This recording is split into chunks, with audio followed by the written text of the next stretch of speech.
율법의 복과 그리고 율법을 행치 않았을 때 받게 되는 저주에 대해서 우리가 어제는 그리심산과 에발산 잠깐 봤습니다. 하나님이 이 복과 저주를 이스라엘 백성들에게 교훈하시기 위해서 이스라엘 지파들을 둘로 나누어 가지고 한편은 그리심산에 한편은 에발산에 이렇게 이제 세우게 해서 그게 보여준 게 뭐냐면 생명과 복 그리고 사망과 저주 이거를 하나님이 백성들로 하여금 이제 일종의 전시 효과죠. 이제 그렇게 세워둠으로써 율법을 쫓아서 행하면 생명과 복을 얻게 될 것이고 율법을 따라서 행하지 아니하고 불순종하고 범죄하면 이쪽 그러니까 에발산에서 저주를 받게 될 것이다 라는 것을 이제 본 거죠. 28장에서도 계속해서 그 맥락에서 우리가 말씀을 보면 되겠습니다. 그래서 28장 1절에서 14절까지의 말씀에서는 복에 대해서 이제 말씀을 하시는 거죠. 그래서 모든 복은 하나님의 말씀에서부터 나오는 거고 그 하나님의 말씀을 듣고 지켜 행하면 그것으로 인해서 하나님이 이와 같은 복을 주신다는 거죠. 하나님께서 계속 반복을 하시는 거죠. 여러 가지 양상으로 설명을 할지라도 핵심 교훈은 그거죠. 하나님께서 순종하는 자에게는 복을 주신다 이거죠. 그러면 이제 너를 세계 모든 민족에 뛰어나게 하고 그다음 2절에도 보면 여호와의 말씀을 청종하며 그랬지 않습니까? 그래서 이것도 이제 청종한다. 이거는 이제 순종한다 이런 의미입니다. 듣고 따른다 이런 말입니다. obey 이런 말인 거죠. 그리고 모든 복이 너에게 이르리니 라고 하면서 이제 14절까지 쭉 그 얘기를 하는 거예요. 그러니까 뭘 해도 되는 거예요. 이런 경우에는. 하나님을 믿고 의지하고 살아가면 이거 뭘 해도 그냥 되는 거예요. 이게. 벌써 하나님이 복을 주시니까 그런 거죠. 그러나 15절에 보면 네가 네 하나님 말씀을 순종하지 않고 내게 명하는 모든 명령과 규례를 지켜 행하지 아니하면 이 모든 저주가 너에게 임하여 너에게 이를 것이다. 그러니까 축복의 정반대의 상황을 그대로 대입시키면 되는 거죠. 세계 여러 민족 가운데 너를 가장 뛰어나게 하실 것이다. 그러면 순종하지 아니하면 너는 완전히 맨 밑바닥이 될 것이다. 이렇게 되는 거죠. 그렇게 보여주시는 거죠, 하나님이. 그래서 16절에 성읍에서도 저주를 받고 들에서도 저주를 받고 그러니까 뭘 해도 안 될 거 아닙니까? 성읍에. 그래도 안 되고 밖에 나간다고 되는 것도 아니고 이건 뭐 안 되는 거예요. 또 떡반죽 그릇이 저주를 받는다. 이게 참 이런 것도 이게 하나님의 말씀이잖아요. 이걸 깊이 좀 생각을 사실은 우리가 해야 됩니다. 왜냐하면 우리 실제적인 일상의 삶들이잖아요. 이게 매일 먹잖아요. 우리가 그 속에 효모균이 있잖아요. 발효균이 있다고요. 근데 그 발효균이 우리가 아주 미세과학으로 따지면 한 마리 한 마리가 다 똑같지 않습니다. 그런 것도 여러분 한번 좀 생각해 보십시오. 효모균이 우리가 이제 유산균을 먹어요. 그러면 그 속에 뭐 10억 마리가 있다. 이러면서 이제 판매하는 분들이 그렇게 설명하잖아요. 그럼 그 10억 마리가 효모균이 그 안에 있다면 그 한 마리 한 마리가 똑같다 생각하면 안 됩니다. 우리 사람이 다 똑같습니까? 사람 다 다르잖아요. 지구상에 80억이 있어도 다 다르죠. 효모균도 다 다른 겁니다. 제가 지금 무슨 얘기를 하는 거냐면 효모균이 여러분들의 장 속에 들어가서 여러분들의 몸의 신진대사를 도와서 그것들이 또 우리의 몸을 활기 있게 하게 해주고 그 모든 것들이 효모균이 하는 거냐? 그게 아니라는 거죠. 하나님이 복을 주면 효모균도 아주 우리의 장에 우리의 건강에 유익하도록 얘네들이 기능을 발휘하는 거예요. 아무리 뭐 유산균을 사서 먹고 뭐 무슨 뛰어난 걸 아무리 먹어도 하나님이 복을 주지 않으면 안 되는 겁니다. 우리가 그렇게까지 생각이 미쳐야 되는 거지. 하나님은 작은 것 하나에도 그렇게 하시는 거예요. 복을 주면 그 가정에서 해먹는 아침밥도 그날 하루에 생명이 되고 능력이 되는 거죠. 근데 하나님이 복을 안 주면 안 되는 거예요. 된장을 하나 담궈도 그 된장에 온전한 균이 바르게 자리를 딱 잡아가지고 그렇게 되는 거 그거조차도 복 아닙니까? 그래 따지면. 그런 게 떡반죽 그릇이잖아요. 떡반죽에 밀가루 반죽을 해놔놓으면 이게 유익한 균이 딱 자라면은 얼마나 그 빵이 아주 맛있고 고소한 빵이 되겠습니까? 그런 거 하나에까지도 하나님의 은혜와 복이 미치는 거죠, 그게. 그러니까 19절에 네가 들어와도 저주를 받고 나가도 저주를 받는다. 이 하나님의 말씀하고 상관없이 살아가면 다 이렇게 되는 거죠. 이거 우리가 이제 참 일상적인 삶 속에서도 돈이 있어도 하나님이 없으면 저주를 받는 거죠. 돈은 좀 없어요. 부족해요. 늘 그것 때문에 애를 먹고 그래요. 하지만 마음에 하나님을 사랑하는 거죠. 그러면 하나님이 반드시 그것으로 인해서 복을 주시는 거예요. 그래서 계속 그 이후로는 이제 불순종함으로 인해서 받게 되는 저주에 대해서 말씀을 하고 있죠. 20절에 보면 악을 행하여 그를 잊음으로 네 손으로 하는 모든 일에 저주와 혼란과 책망을 내리고 망하여 속히 파멸하게 하실 것이고 연병이 들게 하실 것이고 마침내 차지할 땅에서 너를 멸하실 것이다. 그 하나님이 약속의 땅 가나안을 주셨잖아요. 근데 그 가나안 땅에서 마침내 너를 멸하실 거라는 거예요. 우리가 이런 것들을 통해서 하나님의 나라와 하나님의 뜻을 좀 배워야 되는 거죠. 약속의 땅을 그들에게 주셨을지라도 그 땅에 들어가서도 범죄하면 그것으로 인하여 하나님이 그 땅에서 너희들을 가나안 7 족속을 멸하신 것처럼 너희들도 멸할 것이다. 이건 거죠. 신약의 교회도 신약 성경에 보면 유사한 경고가 있습니다. 하나님의 심판이 하나님의 마당에서부터 시작된다 그랬어요. 하나님의 집에서부터 심판이. 마지막 날 온 세상에 하나님의 심판이 임하면 하나님이 자기 교회에서부터 심판을 이루어 나가시는 건 당연한 거 아니겠어요? 왜냐하면 하나님이 여기 계시잖아요. 제일 가까운 데서부터 쓸지 어디 멀리 가서부터 청소를 하겠어요? 청소를 해도 내 주변에 있는 것부터 빨리 치우죠. 교회도 마찬가지인 거죠. 22절에도 보면 폐병과 열병과 염증과 학질과 학자와 풍제와 썩는 재앙과 이런 것들로 너를 치시리니 이 재앙들이 너를 따라서 너를 진멸하게 될 것이다. 이것뿐이겠습니까? 오늘 본문 말씀에도 보면 여기에 기록되지 아니한 다른 모든 것들도 하나님이 더하신다는 거죠. 자, 기니까 보지 않겠습니다. 그 다음 36절 보세요. 여호와께서 너와 네가 세울 너의 임금을 너와 네 조상들이 알지 못하는 나라로 끌어가시리니. 여기서 하나님의 예언도 나오시는 거죠. 이게 이때 왕이 없었잖아요. 아직. 그죠? 아직 이때는 모세 시대니까 왕이 없었던 거예요. 왕은 사무엘 선지자가 죽기 전에 사무엘 선지자가 이제 마지막 이스라엘 사사가 되어서 사울을 왕으로 세우고 그 다음 다윗을 왕으로 세우고 이러잖아요. 아직 왕이 없는데도 불구하고 하나님께서는 벌써 다 하시는 거죠. 그래서 너와 네가 세울 너의 임금을, 우리가 이제 요즘 이사야서를 보지 않습니까? 오늘 이제 37장을 볼 건데 히스기야 왕, 또 그 이후에 여러 또 왕들이 있지 않습니까? 남북 왕국들.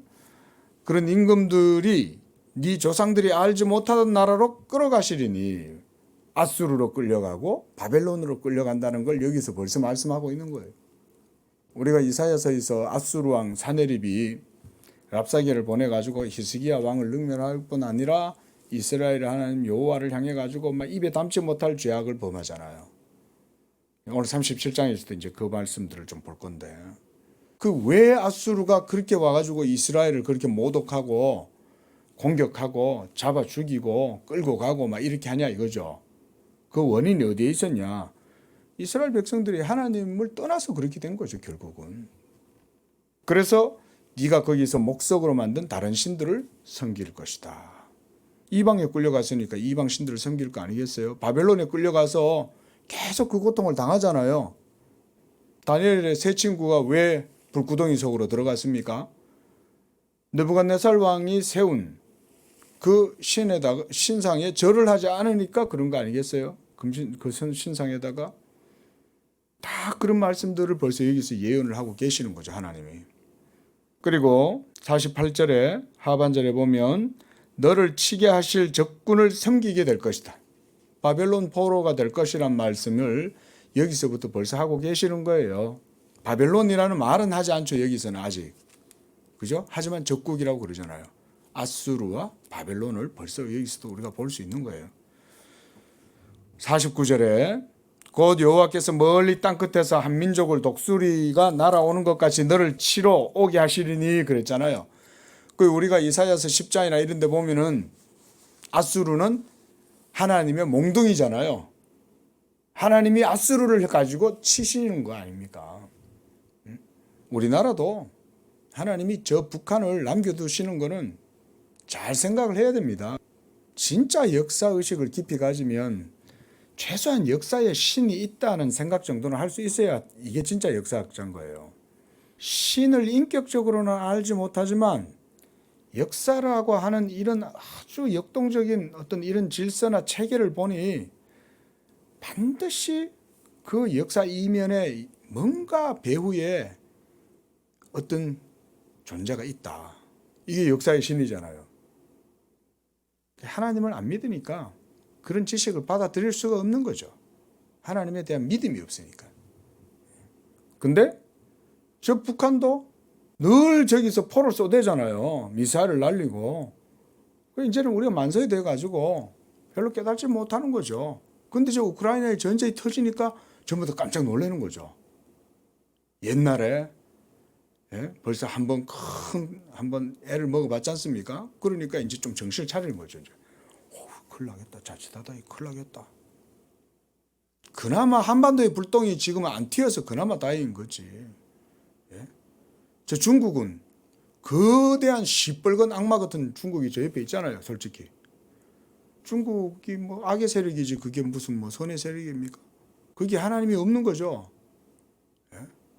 그런 가운데 지금 우리나라 사실 여기 이렇게 있고 하나님이 복음을 여기에 두시고 콩할 만한 나라가 붙어가지고 그러고 있으면서 지 잘났네 그러고 지금 그러고 있는 거잖아요. 하나님 보시기 얼마나 가소롭겠어요. BTS 애들 뭐 연예인 애들이 나와가지고 뭐 유명해지니까 그걸로 대단한 줄 착각하고 있고 좀 나 마음이 부어가지고 정신 차려야 되거든요. 저 북한이 안 무너지잖아요. 저 어떻게 김정일 같은 거는 일찍 좀 죽으면 좋겠는데 죽지도 않잖아요. 우리가 생각하기엔 김일성이도 장수하고 김정일이도 죽지도 안 하고 오래 살다가 그러고 있고 이제 그 아들까지 지금 와가지고 지금 저러고 있는 거 아니에요. 우리가 그런 걸 보면서 뭘 봐야 되겠습니까? 역사의 교훈을 봐야 되지 않겠어요?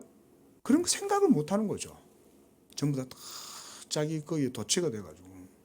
우리가 이런 말씀들을 보면 이게 이스라엘 백성들에게만 해당되는 게 아니라 우리한테도 해당된다는 걸 우리가 볼 수 있어야 될 거 아닙니까? 그렇죠? 왜 분단된 상태를 남겨놨겠어요? 저 위에까지 올라갔잖아요. 압록강까지. 하나님이 이 한반도를 그렇게 안 놔두시는 거죠.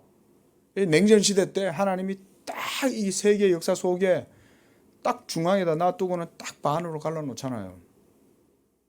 여기가 그래 따지면 헤게모니의 접점 아닙니까? 공산권하고 자본주의권이 딱 붙어갖고 지금 이러고 있는 거잖아요. 여기서.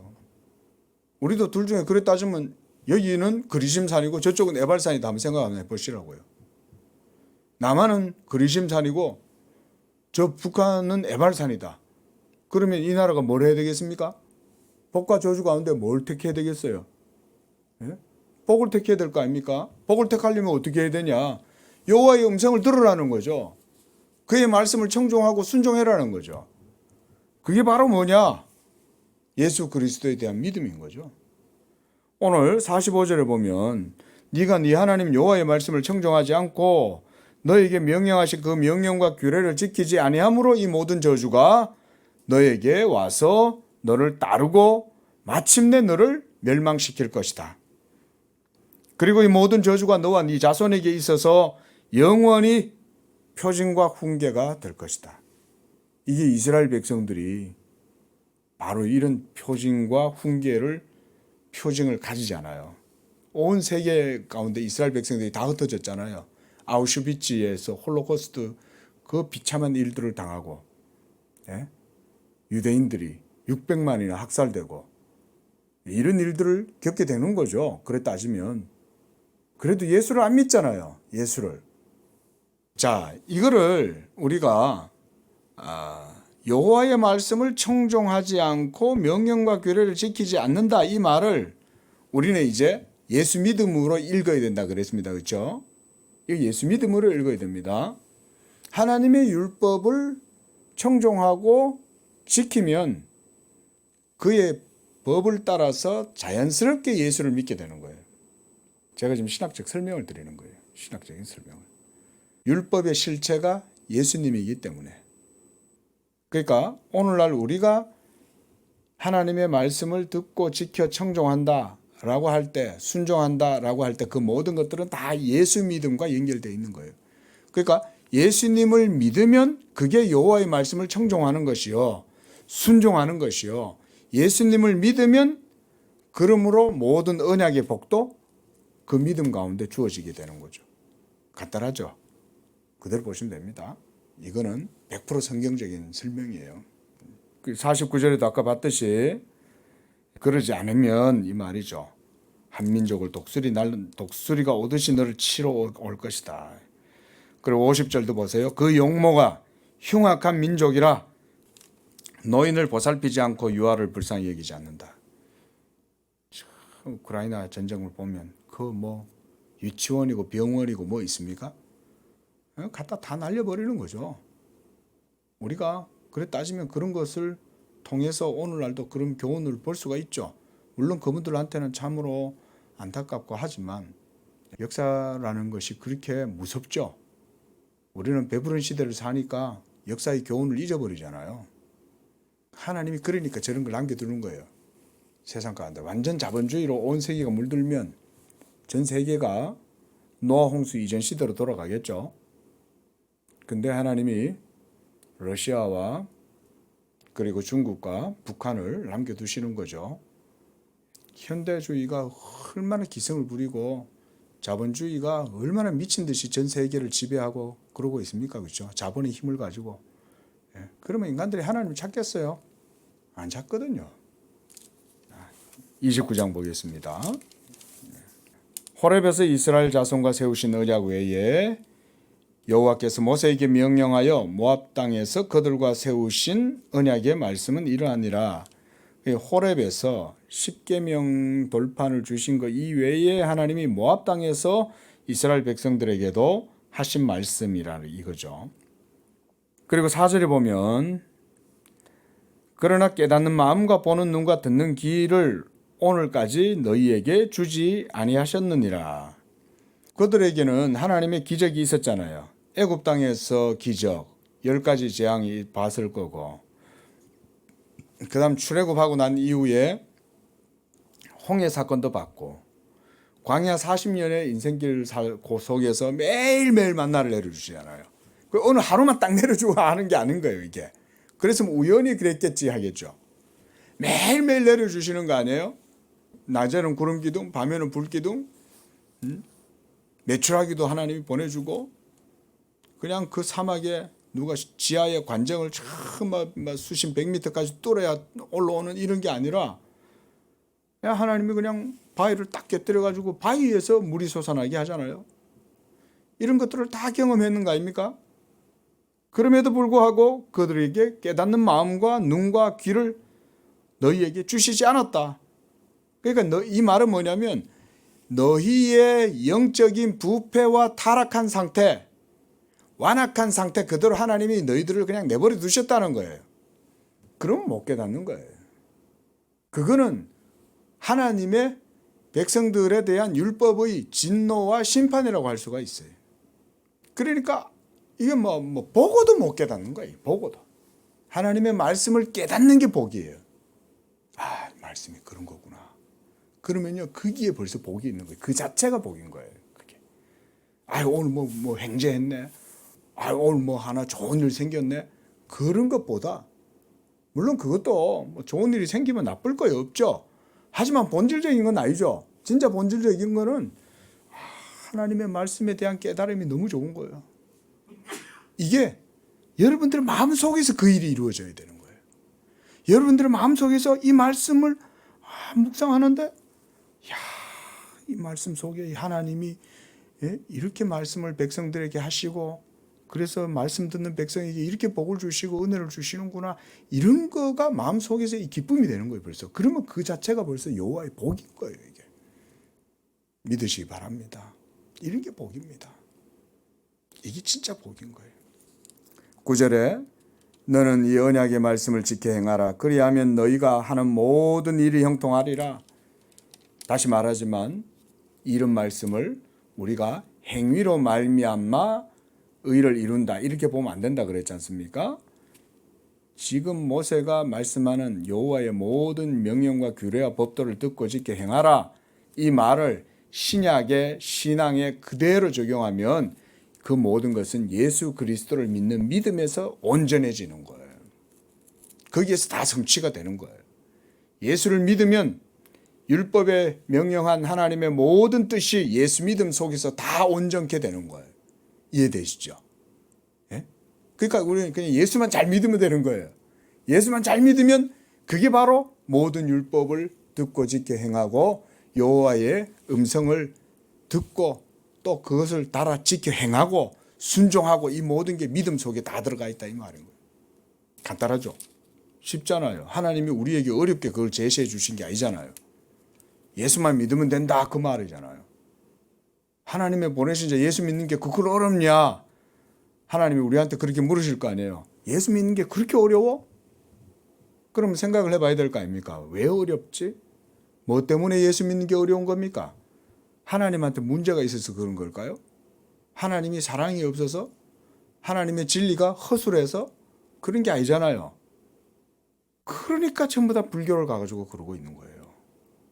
하나님의 음성을 듣고 믿고자 하는 마음보다는 자기가 그거 가가지고 공덕을 쌓고 그렇게 해가지고는 그걸로 뭘 해보겠다는 그런 심산 자체가 하나님을 거스르는 거죠. 그게 하나님이 원하는 건 내 음성을 들으라는 거거든요. 그게 바로 예수 믿음으로 제시됐다, 이 말인 거예요. 예수 믿으라. 예수 안 믿을래요? 그럼 너 뭐 할래? 저는 가서 돌을 닦을래요? 선행을 행할래요? 불공을 드릴래요? 그러는 거죠. 전부 다 하나님의 말씀은요, 하나님이 얼마나 지혜로우시겠어요. 하나님의 말씀 한마디가 딱 터지면 그건 영원한 울림이 되는 거 아닙니까? 그 영원한 울림이 되면 이 말씀이 우리의 모든 세계의 작은 하나까지 다 미치는 거예요. 하나님의 말씀은. 그게 하나님 말씀의 능력이거든요. 하나님이 영원 전에 처음 세계를 창조하실 때 태초에 빛이 있으라 라고 말씀하셨을 때 벌써 그것은 온 역사의 마지막까지 다 관통하는 말씀인 거예요. 그게 하나님의 말씀이거든요. 그게 율법의 형태로 이스라엘 백성들에게 주어진 거죠. 모형으로. 그러니까 허술하게 보이는 거죠. 우리가 볼 때는. 얼마나 구약 성경을 보면 원시적으로 보입니까? 그렇죠? 죽이라 이러고 행해라. 그렇지 않으면 어떻게 하겠다. 이런 식의 형태로 우리에게 제시가 되니까 이 종교학을 하는 사람들이나 이 지혜롭다고 생각하는 사람들이 그런 하나님의 말씀을 우습게 여기잖아요. 이스라엘의 하나님은 되게 나쁘다. 자비도 없다. 전쟁을 좋아한다. 이런 식으로 보는 거 아닙니까? 하나님을 모르니까. 계속 이제 29장에서도 다 그와 같은 말씀을 합니다. 28절을 보십시오. 여호와께서 또 진노와 격분과 크게 통한하심으로 그들을 이 땅에서 뽑아내사 다른 나라에 던지심 같이 오늘과 같다 하리라. 이게 이제 나중에 바벨론 포로가 되지 않습니까? 결국은 이것 때문에 율법을 어겼기 때문에 그들이 바벨론에 다 이렇게 끌려가서 이방 나라에 내던져 치는 거죠. 그리고 그 자손들도 실제로 나라를 로마 시대 때부터 나라를 잃어버리고 한번 역사를 한번 가만히 한번 생각해서 이 시간 새벽에 짧은 시간이지만 한번 보세요. 로마가 전 지중해 연안을 전부 다 제패하고 그렇죠? 그래서 세계는 로마로 로마는 세계로 그랬잖아요. 그 정도로 대단했다고요. 그러다가 콘스탄틴 대제 때 국교가 되면서 기독교가 올라오면서 그때 이스라엘 백성들은 뭐 했어요? 그때 이스라엘 백성들은 세계 모든 나라로 뿔뿔이 다 흩어졌죠. 그래가지고 고작 모인 게 이제 이스라엘, 우리가 알다시피 그 3차 중동 전쟁 때 그때 막 전부 다 이제 모여가지고 이제 그랬는 거잖아요. 그것도 고작 그 정도 모인 거지. 그게 뭐 다 완전히 이스라엘이라는 나라가 회복된 건 아니잖아요. 지금도 그 서한 지역하고 가자 지구하고 지금도 계속 거기서 여러 종교들이 그 뒤섞여 있지 않습니까? 그게 이스라엘 온전히 회복이 된 겁니까? 아니잖아요. 잠깐 귀퉁이 하나 딱 서쪽 벽에 가가지고 통곡이 벽에 가가지고 코 박고 기도하고 그거밖에 없잖아요. 하나님이 흩어버리시는 거죠. 예수 안 믿으면 안 된다 이걸 보여주는 거죠. 어떻습니까? 역사를 그렇게 보니까 그게 안 보입니까? 기독교는 계속 번창해서 온 세계로 퍼져나가는데 이스라엘 자손들도 혈통이죠. 혈통의 자손들도 온 세계로 다 퍼져나간 거 아니에요? 흩어져 버린 거잖아요. 지금도 예수 안 믿고 그러고 있는 거죠. 그래서 감추어진 일은 이것도 좀 설명하면 길지만 하나님의 섭리다 이런 정도로만 우리가 이해를 하면 좋겠습니다. 이스라엘 백성들이 그렇게 된 것도 감추어진 일이잖아요. 이 율법의 모든 하나님의 계명이 역사 속에서는 감추어진 일인 거예요, 이게. 30장에도 요거는 이제 이 말씀을 우리가 좀 읽고 마쳤으면 좋겠습니다. 11절 한번 보십시오. 오늘 내가 너에게 명령한 이 명령은 네가 어려운 것도 아니요 먼 것도 아니라 그게 하늘에 있는 것도 아니고 그래서 네가 우리를 위해서 하늘에 올라가서 그 명령을 우리에게 가지고 와서 우리에게 들려 행하게 하려 할 것이 아니요 바다 밖에 있는 것도 아니고 그래서 누가 바다를 건너가서 그것을 우리에게 가져와서 우리에게 들려 행하게 하여야 하리라 할 것도 아니다. 이 말씀은 하나님이 백성들이 워낙 말을 안 들으니까 이렇게 말을 하는 거 아니에요. 그 말씀이 어디 뭐 너희 어디 저 멀리 있는 거냐? 그게 네 바로 입에 있고 네 마음에 있지 않냐? 하나님의 말씀이 맞잖아요. 우리가 착하게 살아라 말할 때 그 착하게 살으라고 할 때 그 도덕책이 어디에 있습니까? 우리의 마음 속에 있잖아요, 사실은. 그래서 어른이 돼서 행해야 될 모든 것을 유치원에서 배웠다. 재밌는 표현이 있지 않습니까? 유치원에서 벌써 다 배운 거. 하나님이 지금 십계명에서 얘기하는 게 그게 어디 뭐 멀리 있는 얘기가 아니잖아요. 무슨 철학 얘기가 아니잖아요. 헬라어로 된 철학책이 아니잖아요. 마음속에 다 있단 말이죠, 이게. 그래서 15절 보십시오. 내가 오늘 생명과 복, 사망과 화를 너희 앞에 두노니 그랬어요. 이거를 저는 마지막으로 이렇게 말씀을 드리고 오늘 새벽 말씀을 마치려고 합니다.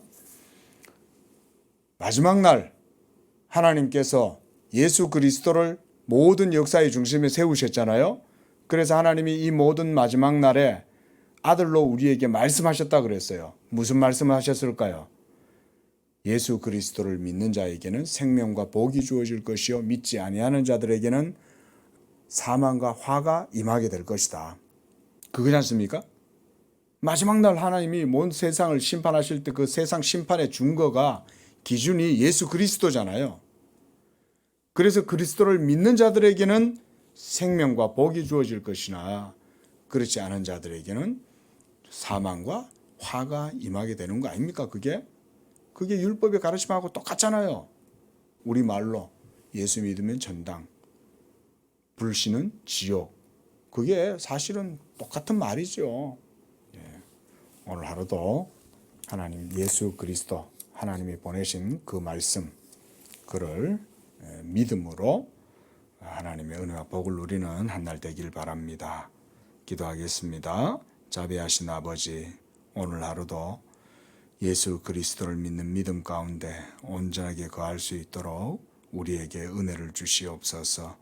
그리하여 믿음으로 하나님의 생명과 복과 의를 누리고 하나님께 영광을 돌리는 복된 우리 모든 성도들의 삶이 되도록 축복해 주시고 항상 주님의 말씀에 유의하고 그 가운데 거할 수 있는 우리의 삶이 되게 도와주시옵소서. 예수님의 이름으로 기도합니다.